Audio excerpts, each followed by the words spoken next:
todos. Vamos iniciar as nossas sessões plenárias da parte da manhã de hoje. Nós temos uma pequena alteração na programação. Nós deveremos ter 3 apresentações nesta parte. Estaremos iniciando com o Dr. David Heisfeld, da Akamai. Depois teremos o Dr. John Sylvester, e em seguida com Jonathan Knight.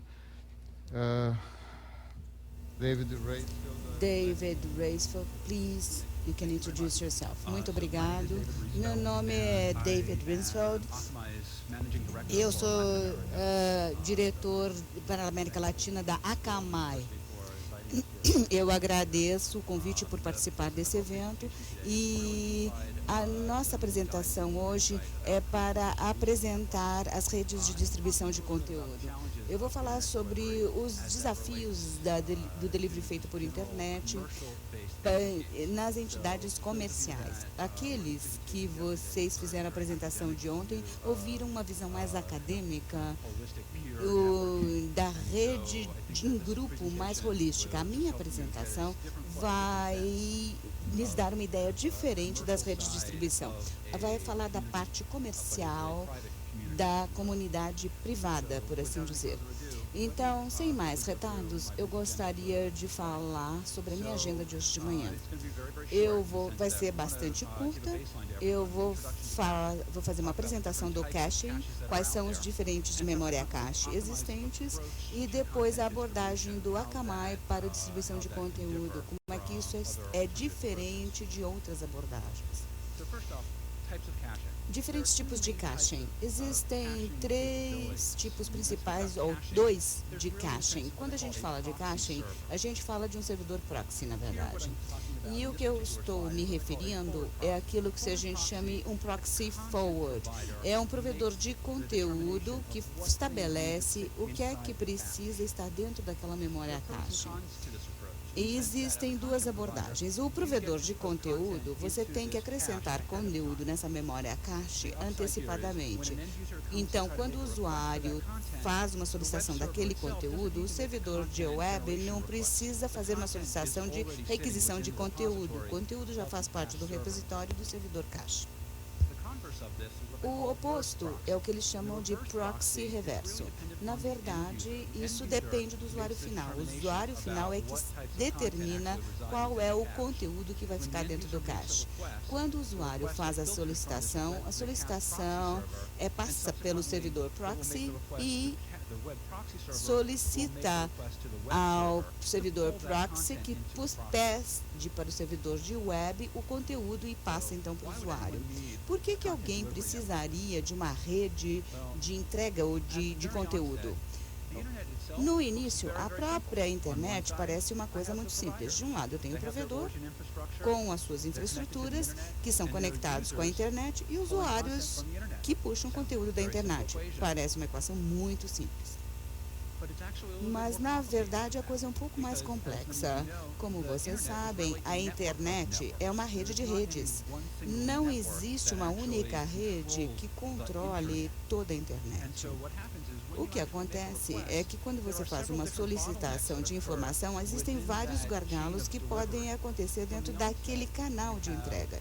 No início, de um lado, você tem os provedores então, a informação que sai daquela infraestrutura original. Mas existem limitações de hardware, limitações de infraestrutura, limitações do tipo de megabits por segundo, de pipes, quanto que você pode passar pela internet, com que velocidade.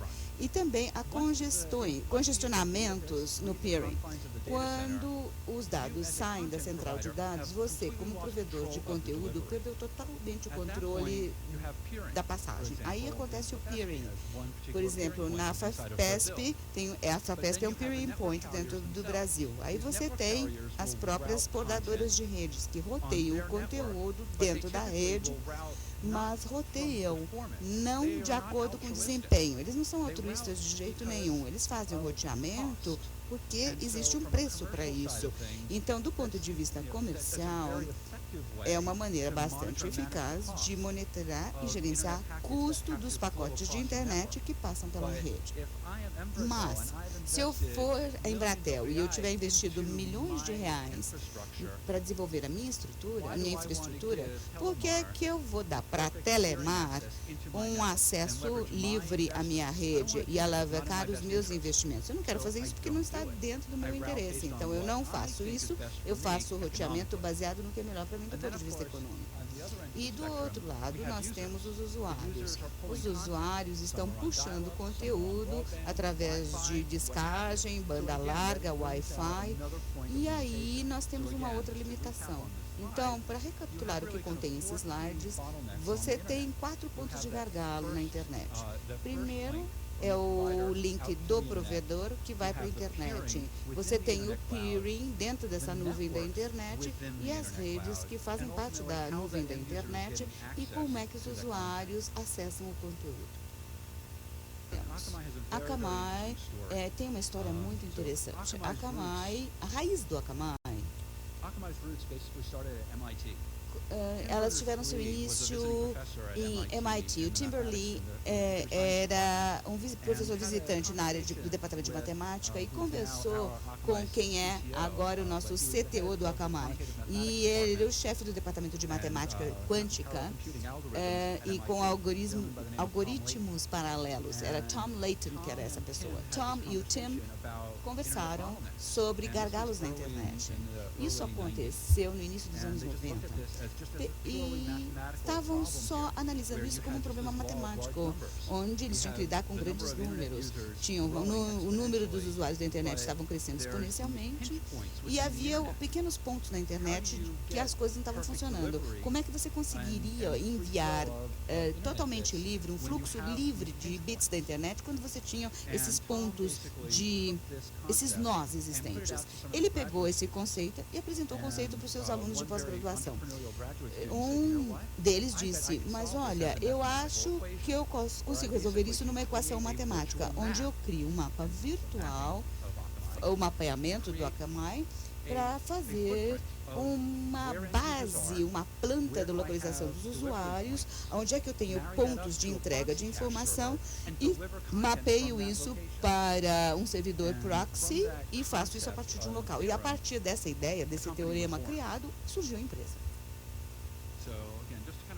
Para repetir, existem 3 aspectos no Akamai. Existe uma rede, nós instalamos a rede e os servidores em pontos de distribuição no mundo.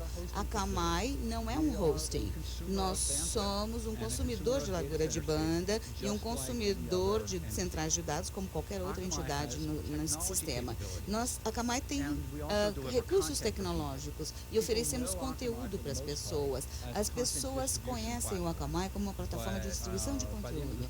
E no final dessa apresentação, vocês vão entender melhor que esses 3 aspectos do Akamai, todos se encaixam entre si e um se alimenta do outro. Porque eu tenho uma boa penetração de rede, isso é muito atraente para as plataformas que querem ofertar conteúdo. Mas essa plataforma funciona porque eu tenho a tecnologia.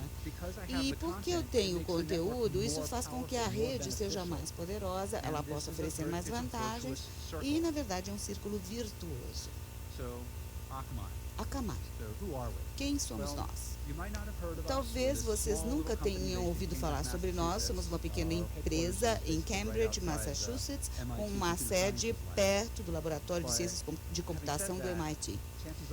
E com certeza você já deve ter passado pelo Akamai todo dia, mas você nem sabe. Nós atendemos cerca de 50% dos conteúdos do mundo do HTTP. FedEx, Yahoo, Microsoft, tudo passa pelo servidor do Akamai. Você tem uma atualização de um stream do FedEx, isso tudo sai de um servidor Akamai. Você faz o rastreamento do pacote. Esse rastreamento do pacote, esses dados são gerados a partir de um footprint do Akamai. Uma das coisas que é interessante em relação ao Akamai é que quando o conceito de Akamai surgiu da área acadêmica e passou para a área comercial, eles viam a Akamai não apenas como uma tecnologia apenas, mas como é que nós podíamos conseguir lucro disso e criar um modelo muito interessante. Nós vendemos os nossos serviços como uma receita mensal, como uma empresa de telecomunicação, uma telefônica, a gente cobra por mês, mas existe uma plataforma de tecnologia e por isso nós nos consideramos um software. Então nós temos margens operacionais muito boas como uma empresa de software, mas temos receitas também mensais como uma empresa de telecomunicação. Então é uma dicotomia interessante de como é que nós funcionamos, como é que nós entramos no mercado e criamos uma coisa que é única no mercado, não existe outra coisa igual. Então, aqui nós temos alguns dos nossos clientes mais importantes. Nós temos vários clientes como a Casas Americanas, Buscapé, Shoptime. Todos esses clientes brasileiros são varejistas. E os varejistas, eles sabem muito bem o que a Akamai faz por causa do desempenho. O desempenho está associado a retorno sobre o investimento e quanto mais rápido enviar o conteúdo, mais no final vai significar valor. E valor significa dinheiro. Comercialmente, isso é super atraente para as empresas. Então, rapidamente, eu vou explicar quais são os tipos de serviços que a Akamai oferece.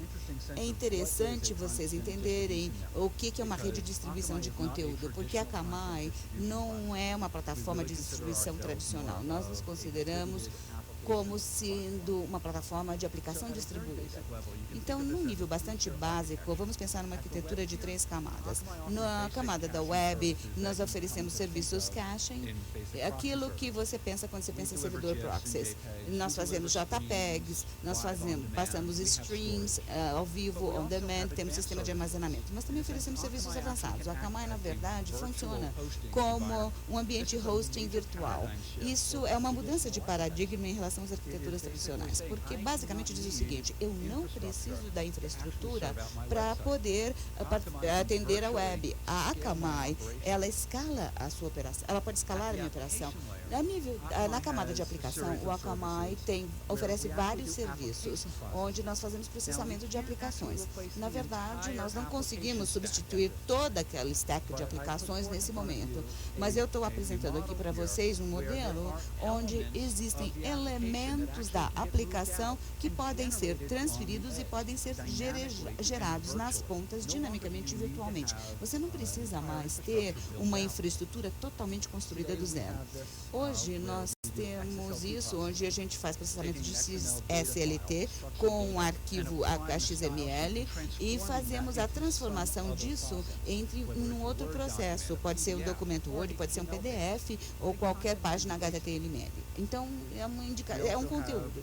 Temos também o Edge Computing para Java e trabalhamos com o Sphere do IBM e também o Tomcat na plataforma Akamai. E vendemos o WebSphere On Demand.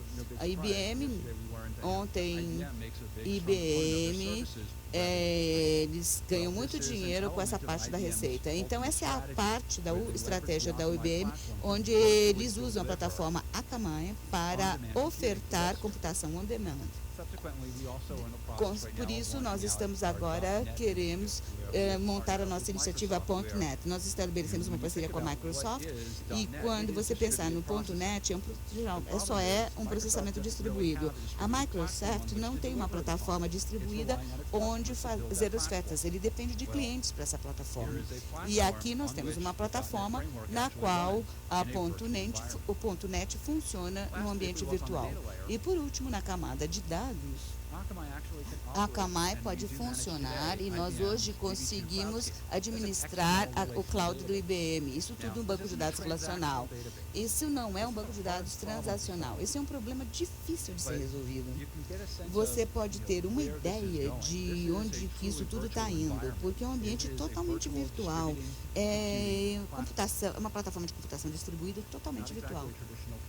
Então, não é uma rede de caching tradicional. Eu vou agora entrar um pouquinho mais a fundo o Edge Computing para o Java. Isso aqui é uma das tecnologias mais interessantes porque ela está associada ao processamento distribuído. Para vocês prestarem um pouquinho de atenção, em 60, a informação era totalmente centralizada no mainframe. Depois, com o tempo, a potência de computação saiu da central de dados.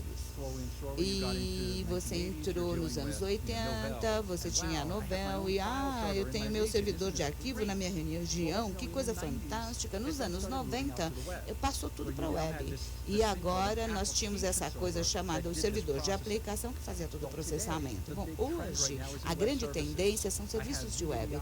Eu tenho o DDL, WSDL, são essas linguagens que basicamente estão anunciando o tipo de serviço que eles oferecem, pedindo para as pessoas simplesmente se ligarem a eles no ambiente virtual.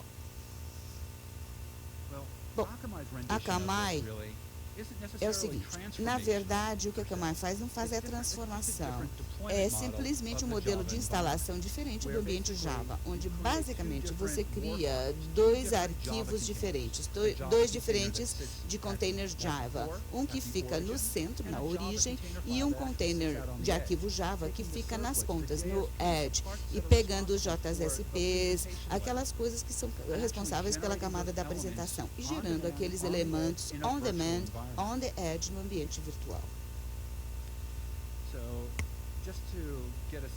Para vocês terem uma ideia mais clara, a abordagem Akamai, nós temos o mesmo mapeamento, a mesma rede, as pontas, eles estão conectados com o servidor Edge do Akamai. A diferença aqui é que a gente não está trabalhando no cache, nós estamos trabalhando com o JSP e o J3E do Java.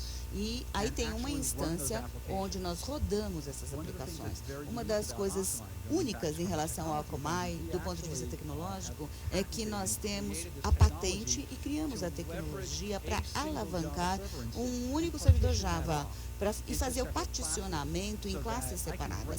Então, eu posso trazer uma instância, desmontá-la sem afetar nenhuma outro grupo.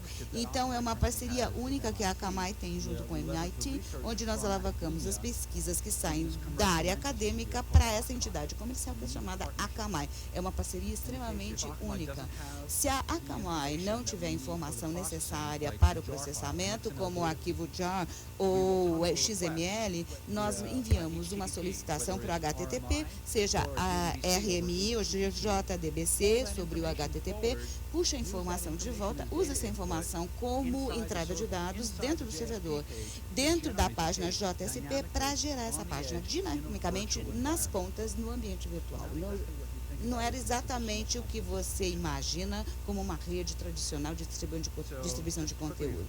Rapidamente, para terminar, por que os clientes gostam de rede de distribuição de conteúdo? Bom, é uma questão de desempenho, é passar e entregar conteúdo nas pontas, escalabilidade, você ter aqueles picos de 2.5 gigabits por segundo e depois caindo a 56 megabits por segundo em 24 horas. Confiabilidade, não tem nenhum único ponto de falha na rede. E do ponto de vista de segurança, a gente funciona como aquele intermediário. E por último, é uma oportunidade de retorno sobre investimento. Quando você fala de rodar servidores de aplicações no modo virtual, você não tem mais aquela abordagem tradicional de desenvolvimento de arquitetura. Se você der uma olhadinha sobre computação on demand, isso aqui, esse gráfico está muito cheio de coisa. Eu vou explicar rapidamente o que quer dizer tudo isso. Aqui nesse eixo, nós temos o tempo. No outro eixo aqui, nós temos o custo. Você tem aqui, com o tempo, você tem uma certa demanda. Essa demanda é totalmente imprevisível. Imprevisível devido aos diferentes estándares, padrões, sazonalidade. O desafio na arquitetura tradicional de TI é que você precisa fazer o seu investimento na área de informática em pilhas, em stack. Você precisa fazer gastos incrementais para conseguir atingir uma certa capacidade. O processo de distribuição do Akamai, a sua rede de distribuição de conteúdo, essa rede montada pelo Akamai, na verdade, é uma transformação da abordagem tradicional, porque permite que você possa captar situações específicas como essa, onde a demanda supera a sua capacidade. E, tradicionalmente, você teria que aumentar gradualmente, incrementalmente, para poder lidar com essa situação. Com o Akamai, o conceito é que você pode estender essa infraestrutura já existente e, ao mesmo tempo, captar o pico da demanda. Como é que essas redes de entrega de conteúdo estão evoluindo? Eu anotei algumas ideias sobre essas redes de distribuição de conteúdo e como é que elas estão indo. Do ponto de vista, nós temos vendo uma mudança daquela situação do backbone tradicional de telecomunicação. 2 anos atrás, a Embratel era a principal operadora no Brasil. Agora, com as leis de descentralização, de repente, a Embratel compartilha o seu tráfego, e o seu tráfego para o usuário diminui muito. E existem outras operadoras, como a Brasil Telecom, a Telefônica, a Brasil Telemar, que têm uma participação muito maior do envolvimento do usuário. Isso é uma grande mudança, porque agora não apenas essas operadoras regionais têm que lidar com maior carga de tráfego, mas elas têm um trânsito maior. Isso é uma evolução, é uma mudança na adoção da banda larga. Então, vocês veem como o Speedy tomando conta e mudando a dinâmica do roteamento e do peering na internet. Isso é uma grande mudança do ponto de vista de rede, em termos de capacidade da operadora e como é que a operadora lida com o roteamento de tráfego. Do ponto de vista tecnológico, nós estamos vendo aplicações de caixa avançado, chaves flexíveis, coisas mais inteligentes, caixa imprevisível, e então a informação não precisa estar distribuída em vários locais. Existe uma otimização do algoritmo caching. E as tendências gerais para o setor que estamos vendo acontecer no mercado. O software está sendo usado como um serviço. Existe esse conceito de utilitário. Computação on demand está chegando no mercado. Principalmente porque os fornecedores de software estão forçando isso. Eles querem aquilo que se chama a receita que vem em modelos diferentes. A receita de acordo com o tempo. Do ponto de vista de fluxo de caixa, isso não é bom para eles. Outras coisas que estamos vendo acontecer são entidades comerciais querendo melhorar as suas plataformas de mídia. Isso está acontecendo através de mídias cheias de aplicações, como aplicações de vídeo e som, e através dessas plantas móveis, onde a gente usa equipamentos Java para passar informação para os interessados naquela informação. Akamai, o que é único em relação ao Akamai nessa abordagem de distribuição de conteúdo? Bom, é uma tecnologia totalmente nova, perturbadora. E com isso, eu vou deixar um certo tempo livre para responder suas perguntas.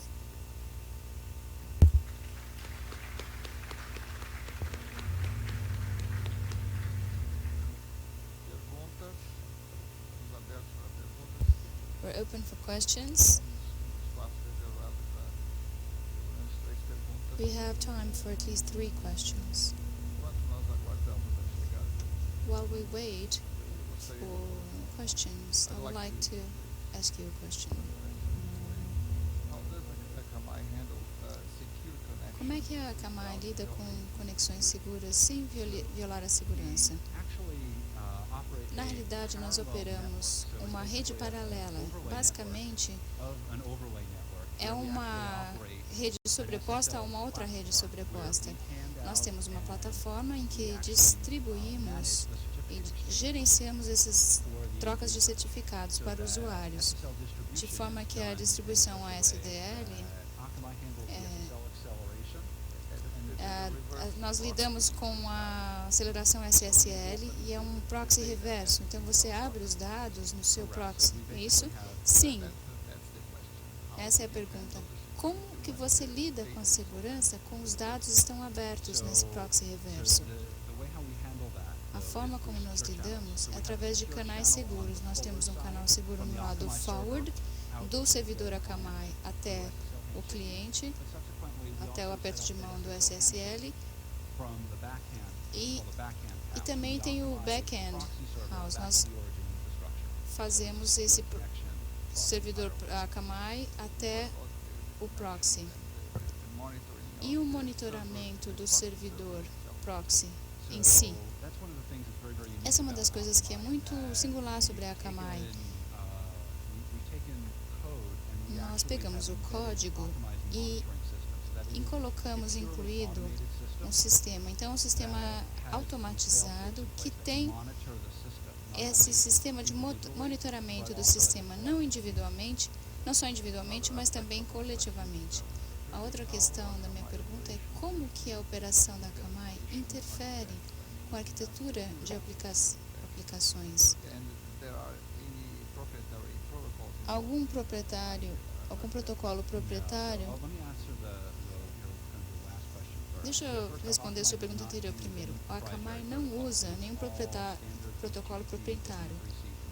É compliant com W3C STTP. Ou seja, como é que alguém faz a transição de um conteúdo seguro na plataforma Akamai? Por que nós usamos protocolos padrão da indústria? Na verdade, não passa nada de uma sobreposição da arquitetura através da delegação de um nome de host para o servidor Akamai.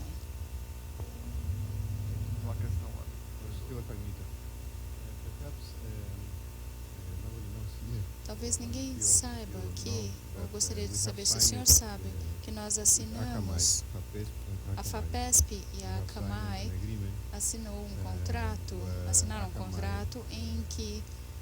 no qual a Akamai nos dá os recursos para bolsas.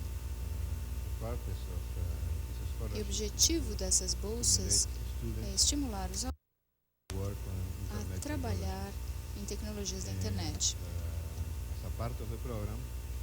Como parte do programa, nós também queremos enviar alunos para o MIT e para a Akamai, para aprenderem mais sobre essas tecnologias. Então, a pergunta para você deveria se você poderia comentar sobre o que você faz na área de pesquisa na Akamai ou no MIT. Eu não tenho certeza se eu entendi muito bem. Se existe algum tipo de pesquisa que nós estamos fazendo atualmente? Ok. Uma das pesquisas que nós realizamos na Akamai, ela ocorre em diversos níveis. Uma tem a ver com esse conceito de ser capaz de criar um ambiente que possa ser monitorado e compartilhado e permita que a Akamai pegue uma parte da infraestrutura e distribua o risco do custo por vários clientes. Nós gastamos muito esforço e dinheiro, do ponto de vista de pesquisa, para determinar como é que nós podemos fazer isso na área de tecnologia. Agora, mais na área teórica, a Akamai gasta muito tempo na área de processo de mapeamento. Qual é a capacidade de roteamento ótima? E como é que a gente ajusta isso nos mínimos detalhes? Porque aí nós pegamos uma questão teórica e aplicamos num lado comercial. Ou seja, quanto melhor nós pudermos criar algoritmos para fazer um cache eficiente, mais eficiente será a Akamai. Ou seja, gastamos bastante tempo na otimização de nossos algoritmos para equilíbrio de carga e mapeamento de load. We have time for one more question.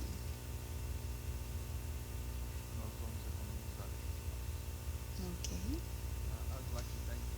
Gostaria de agradecer pela sua apresentação. Muito obrigado.